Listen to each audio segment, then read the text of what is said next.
Thank you so much for tuning in. I'm really excited. Why? Because I have series 2 of Mr. Jeeveshu Ahluwalia, the king of comedy, who really does not need an introduction. Come, let us talk to him and know more about him. You do stand-up comedy where you get the reaction of the audience there and then. So at times, it is you encounter an event where people have not laughed or not smiled at what goes on in your mind there. Oh yeah.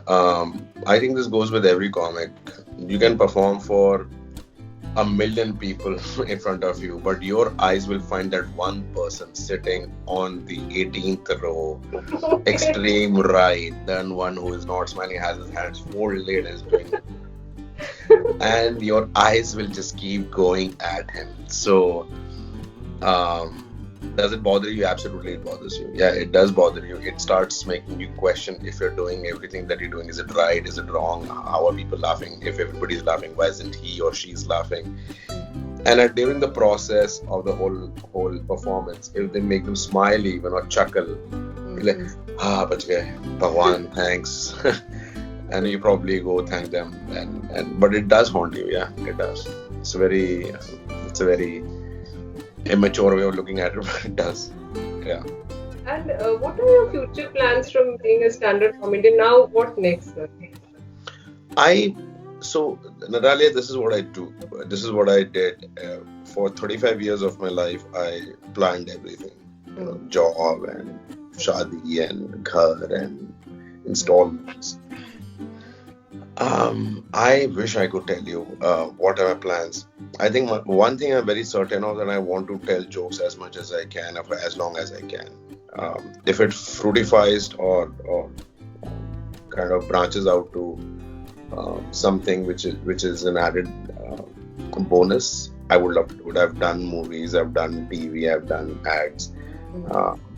But at the baseline, I've always remembered it is a stand-up that I got it. Because of stand-up that I got these opportunities. And at no point in time I want to put stand-up at a lower level as compared to these projects or these assignments. So to answer, to write jokes and be as funny as I can be, and to try to do it as long as I can. And generally it is that comedians are very lonely and they are quiet. So are you one of those? So stand-up as an art form is in itself is a very selfish, very self-absorbed and a very solo art form. You isolate yourself because you go up on stage, you tell stories, hoping that the stories will connect to a random set of audience who are unknown to you, who have had a bad day or had a long tiring week, or probably an incident that has not made them feel better, and they are paying for it. Especially they pay money to come and see you, and then you expect them to do. So this is what you have to understand. A comic thinks that he's doing the most important job on stage, or the toughest job. The toughest job is not to be a comic. The toughest job is to be an audience, to let go of everything that they have gone through in a day, week, month, year, whatever it is. To part money that they've earned, and they could have used it for something else, and used it for people that they love, or some people that they need money, and then they choose to love you, and they choose to acknowledge what you're doing is making them feel happy about it, or they connect to you. So I think doing all of that, it's a very selfish way of us to let people accept, and we hope and pray and force it down that either they accept us, or I've seen a lot of comics saying कि अरे audience बेकार थी, or setup ठीक नहीं था, और ये नहीं था, वो नहीं था. But I think it's just that the comic itself becomes so isolated, even in terms of success, that the more successful you are, you end up doing solo shows and travel alone. And it doesn't require a lot of setup, unlike a theater or a play or a movie or a production. So it does become a very isolated art form, and it's a very self-absorbed, selfish, and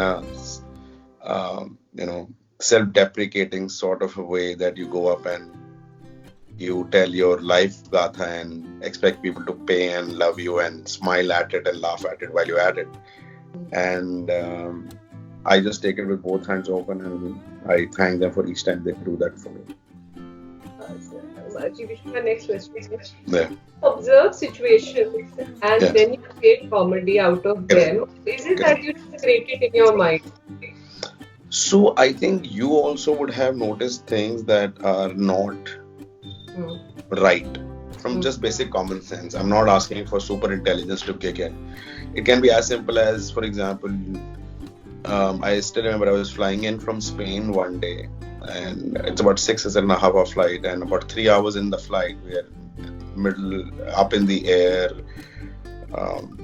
middle of God knows which skies, and one person walks up to me and says, "Oh, you're going to Delhi." I'm like, where else can I be going? It's one of those things, and that makes me wonder as to. And then, if you see what I do, I have no capabilities to write a joke. I just tell incidents in a very funny, twisted, very moronic way, and that's my way of delivering it.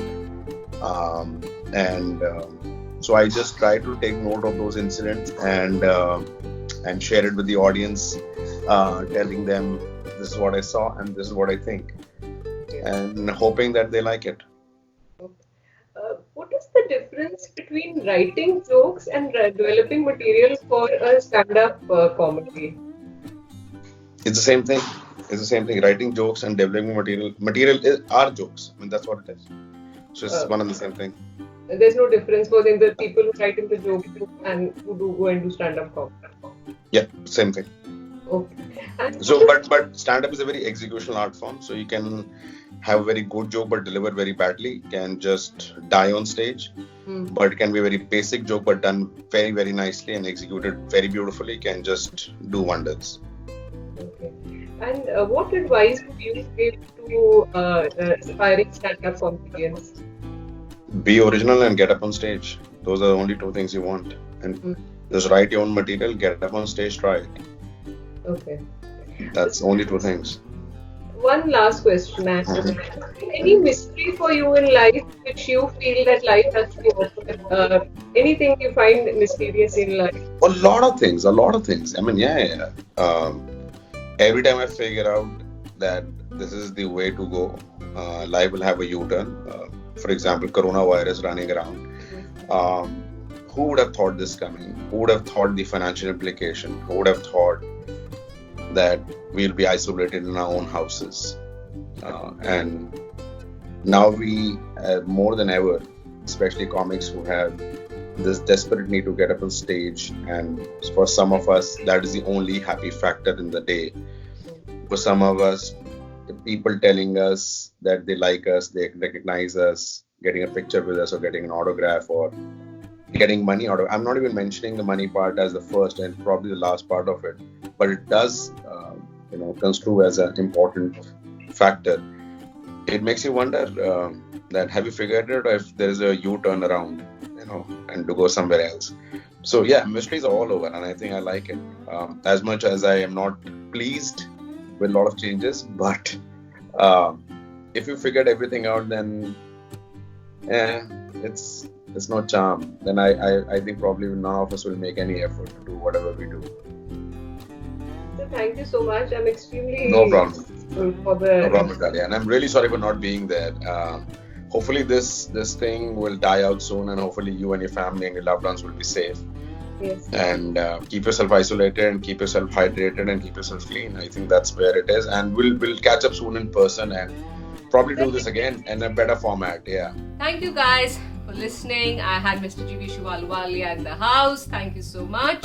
And if you have any questions, you can email me. Perhaps I'll be waiting for your comments. And you need to tune in every day at 7:30 p.m. Why? Because I'll be waiting for you with lots and lots of love. Take care and have a pleasant day. Thank you so much for listening. Bye.